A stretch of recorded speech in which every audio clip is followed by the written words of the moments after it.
Lo prometido, ¿no? Dijimos que vamos a hablar de lo que nos está pasando con el coronavirus en la Argentina, en el mundo, esta nueva etapa que estamos iniciando, ya terminando el 2020. Y para hacerlo, vamos a tener el lujo hoy de tener un contacto con una especialista de las más grandes que se pueden encontrar en el mundo. Yo me refiero a la doctora Marta Cohen, que nos está ya conectada con nosotros desde Londres, desde Inglaterra. ¿Cómo le va, doctora? Hola, Walter, ¿cómo están? Gracias por Muy contactarme. bien.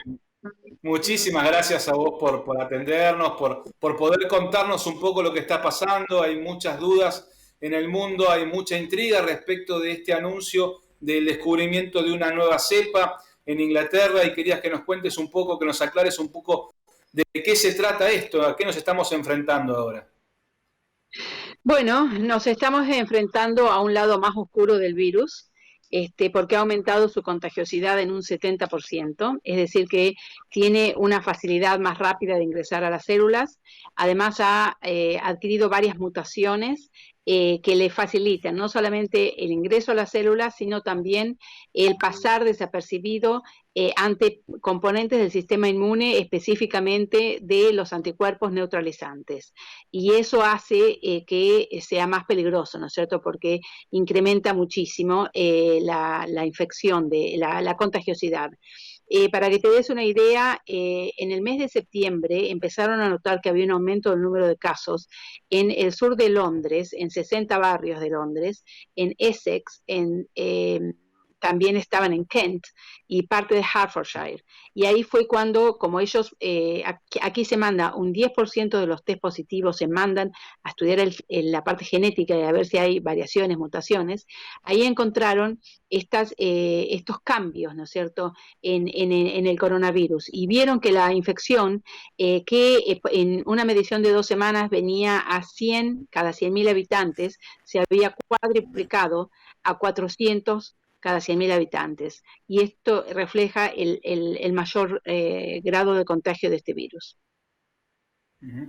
Aquí en la Argentina la reacción inmediata cuando se conoció la noticia fue cerrar los vuelos, ¿no? En el día de ayer el último vuelo proveniente de Londres, algo que también está ocurriendo con la mayoría de los países de la región y del mundo. Y me pregunto por cómo lo están viviendo ustedes allí, en Inglaterra, digo, con mucha gente que para estas fechas estaba procurándose algún viaje para celebrar las fiestas. No sé particularmente tu caso, Marta, pero bueno, me imagino que debe ser todo un retroceso, una cuestión psicológica difícil de llevar, ¿no?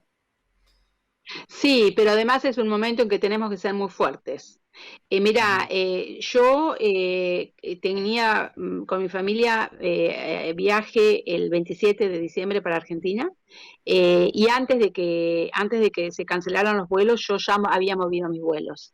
Me pasé 1 hora y media en el teléfono con British Airways para mover el vuelo porque consideraba que es un momento en donde tenemos que ser responsables. Esto pasa por nosotros, somos cada uno de nosotros responsables de lo que pase. Si nosotros tomamos la actitud, cuando yo llamé a la aerolínea British Airways, la telefonista me dijo que mucha gente estaba moviendo el viaje para adelante, es decir, en vez de irse el martes, se iban a volar mañana. Esto fue hace unos días, ¿no? Es decir, acelerando el viaje. Y yo creí que era el momento de hacer lo opuesto, de quedarse en casa, de ser responsables. Por supuesto que seguimos trabajando en el hospital, seguimos manteniendo el distanciamiento social. Hay que usar el barbijo, los gobiernos tienen que hacer muchísimos miles de testeos diarios, en Argentina debería estar haciéndose 1 millón de test diarios, y bueno, y lamentablemente la gente no está cumpliendo lo que debemos hacer, la responsabilidad individual de cada uno de nosotros.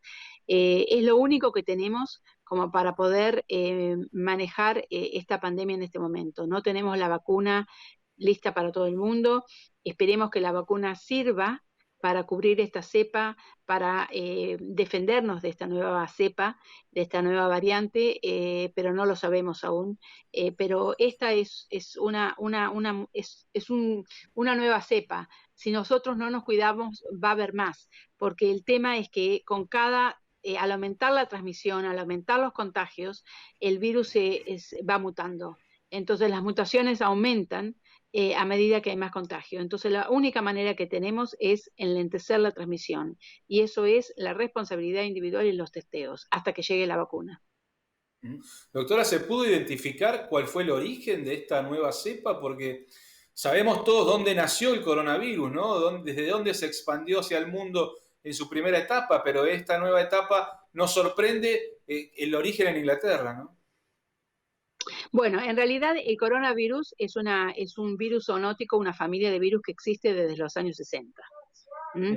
Simplemente esta es la variedad de Wuhan es una nueva variedad, una mutación que surgió de los murciélagos a el hombre y que en Wuhan particularmente porque la gente consume animales crudos y no animales no domésticos, o sea, animales salvajes, no de criadero, y en este caso consumen murciélagos también. Ahora, esta variedad, si bien podría haber surgido de un animal, no lo ha sido así. Esta variedad ha surgido probablemente, y es lo que se piensa, ha surgido de una persona que en el sur de Inglaterra ha estado enferma con coronavirus, ha estado muy enferma, su sistema inmune ha sido deficiente, pero la ha luchado, entonces el virus se ha ido adaptando, al estar enfermo un largo tiempo, el virus se ha adaptado a los distintos frentes de batalla que le presentaba el sistema inmune. Y por eso ha podido mutar y adaptarse al sistema inmune y luego obviamente contagiarse a otra persona. También podría haber sido, como se dio en Dinamarca y se dio en Holanda, que el hombre contagió a los animales, en este caso a una variedad parecida a la nutria, bisones, que se llama mink en inglés, los contagió, mutó en esos animales y volvió a mutar al hombre, o sea, generando una nueva cepa. O sea que eso puede ser también, pero en este caso no se estima que es a través de animales, sino son mutaciones ocurridas en alguna persona enferma, que no se sabe obviamente quién, pero que ha sido de esa zona de Inglaterra, del sureste de Inglaterra. Doctora, planteaba las dudas respecto de la posibilidad de que las vacunas que ya empiezan a circular puedan combatir efectivamente esta nueva cepa del coronavirus. Todavía nosotros en Argentina estamos esperando por el inicio de una vacunación y con muchas dudas respecto de la efectividad de las vacunas que están llegando en las próximas provenientes de Rusia. En Inglaterra tengo entendido que ya comenzó el operativo de vacunación. ¿Qué expectativas hay? ¿Cómo está realizándose? ¿Cómo se está desarrollando ese operativo? Bueno, la vacuna que se aprobó fue la vacuna de Pfizer, es la única aprobada. Como tiene una situación logística muy importante, porque tiene que estar a 70 grados bajo cero, 70, 80 grados bajo cero en freezers y no resiste más de hasta el cuarto lugar de transporte, ahí tiene que quedarse. Entonces se han distribuido los vacunatorios en 50 hospitales del Servicio Nacional de Salud, en donde se está vacunando a los ancianos mayores de 80 años que viven en casas de ancianos, con el personal que los atiende y personal de la primera línea. Esta vacuna no tiene la característica como para poder hacerse la vacunación masiva en barrios ni nada por las características de logística. La próxima vacuna que se estaría probando sería la vacuna de Oxford, que se estaría probando, dicen, entre el 28 y el 29 de diciembre, o sea, yo digo después de Navidad, antes de Año Nuevo, porque eso es lo que dijeron los medios periodísticos la semana pasada. Si se aprobara, ya hay varios millones, se ha comprado 100 millones, pero habría entre unos 4 y 10 millones como para ser ya distribuidos y comenzar la vacunación masiva. Para esto se haría en 1.000 centros de salud que están en cada barrio de los 4 países del reino. Y vacunando también primero a los mayores de 80 años que están en la comunidad, luego a las personas vulnerables, al personal de salud. Personal de salud se lo vacunaría con la vacuna de Pfizer, que llegarían más dosis de aquí a fin de año. Y luego se iría bajando a medida que haya más disponibilidad de vacunas a los más de 75 años, a los más de 60, a los más de 55, etcétera. Tardándose, se estima, un año. hasta que se pueda hacer la vacunación para todo el mundo, ¿no es cierto?, disponible masiva.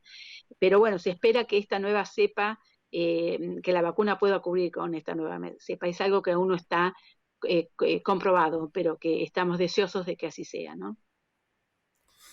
Doctora, le pregunto por la vacuna rusa, en función de las dudas que hay aquí en la Argentina después de las declaraciones de Putin de que no se le había aplicado en función de que no estaba recomendada para mayores de 60 años.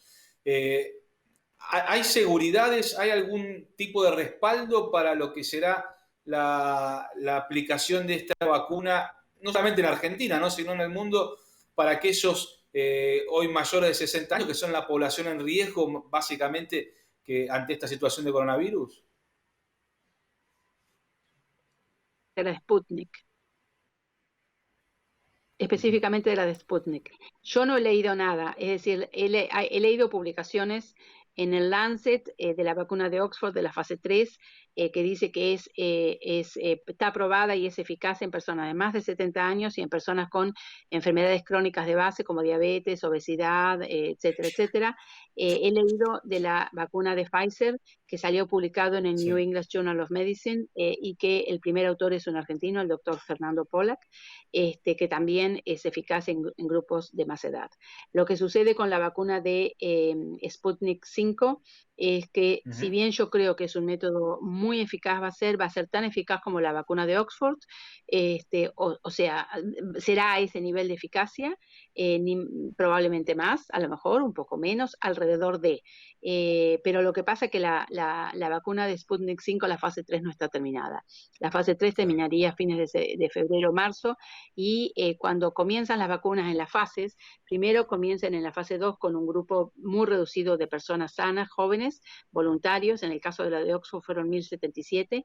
Luego pasa a la fase 3 y ahí ya se hizo en casi 30.000 voluntarios. Entonces se va subiendo los grupos hasta que después se sube más de 60 y finalmente se subió a más de 70. Fue un grupo más reducido y hacia el final de la fase 3. Entonces yo creo que es lógico, y que el primer ministro Putin dijo la verdad, no está comprobado. No dudo que va a ser eficaz en este grupo, pero todavía no está probado. Y lo que no está escrito no existe para la ciencia. Y esto no lo he visto en ninguna publicación científica. Por lo tanto, considero que le tengo fe, le tengo esperanza, pero bueno, la fase 3 hay que darle tiempo y no hay que apurarla, porque genera, bueno, desconfianza en la gente, ¿no es cierto?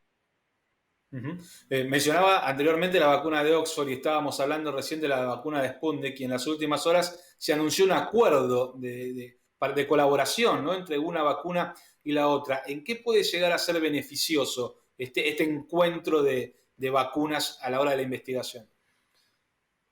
Bueno, esta es una cuestión muy interesante que surgió hace ya casi un mes, cuando salen los resultados de la vacuna de Oxford, de que con 2 dosis completas daba un 60% de eficacia, mientras que si había una dosis a la mitad y la segunda dosis completa o full, 90% de eficacia, la inmunidad era más alta.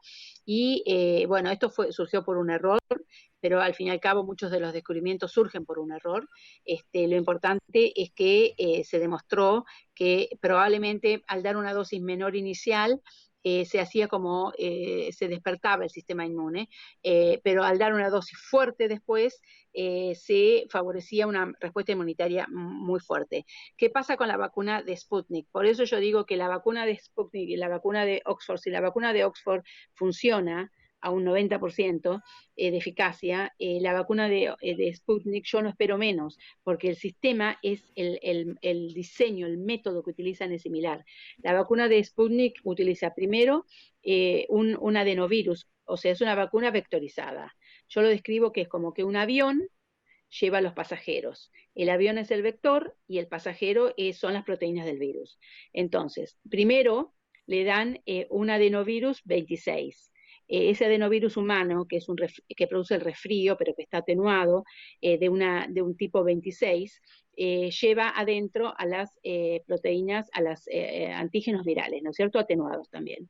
Y cuando se genera la respuesta inmune no solamente contra la partícula viral, sino también contra el vector, en este caso el avión, el adenovirus 26. Cuando le dan la segunda respuesta, como el cuerpo humano, le dan la segunda vacuna, es otro adenovirus diferente, es el adenovirus 5, que utiliza los mismos pasajeros, pero que es un avión diferente. Entonces, el cuerpo humano que hace no solamente inmunidad contra el virus de coronavirus, el SARS-CoV-2, sino también contra el adenovirus, lo reconoce como no propio, lo reconoce como que lo desconoce porque lo engañaron y en la primera vacuna le dieron un adenovirus diferente. Entonces esto hace que despierte una mayor respuesta inmune que si le repitieran el mismo adenovirus. Entonces, la vacuna, la combinación de las dos vacunas que fue planteada ya hace un mes por el Instituto Gamaleya, yo le veo mucho sentido porque utilizarían una dosis del adenovirus de ellos y una dosis de la de Oxford, que también es un adenovirus, pero es de chimpancé. Entonces, al ser dos adenovirus diferentes, puede ser que la respuesta inmune sea mayor que la de cada vacuna por separado. Así que bueno, habrá que esperarlo. Bueno, esperaremos con esperanza, que esa es la idea, ¿no? Por lo menos para ver si el 2021 nos espera un mejor futuro que lo que ha sido el presente de este 2020. Doctora, le agradecemos muchísimo este contacto. Ha sido un honor. Antes de terminar, yo te querría pedir si por favor tus oyentes pueden tener mis redes, porque toda la información yo la voy subiendo a las redes y es el @Dr. Marta Cohen, es en el Face y en el Instagram, @Dr. Marta Cohen, y ahí voy subiendo día a día la nueva información que tratando de comunicar a mis compatriotas y bajar un poco la ansiedad. Y también que nos hace ese trabajo, doctora, le agradecemos muchísimo, en serio. Muchísimas gracias y que pase una muy feliz fiesta. Felices fiestas. Chao, chao. Muchísimas gracias y gracias a ustedes por estar ahí del otro lado también de la pantalla. Nosotros nos vamos a reencontrar la próxima semana como hacemos cada 7 días aquí, adelantando las noticias.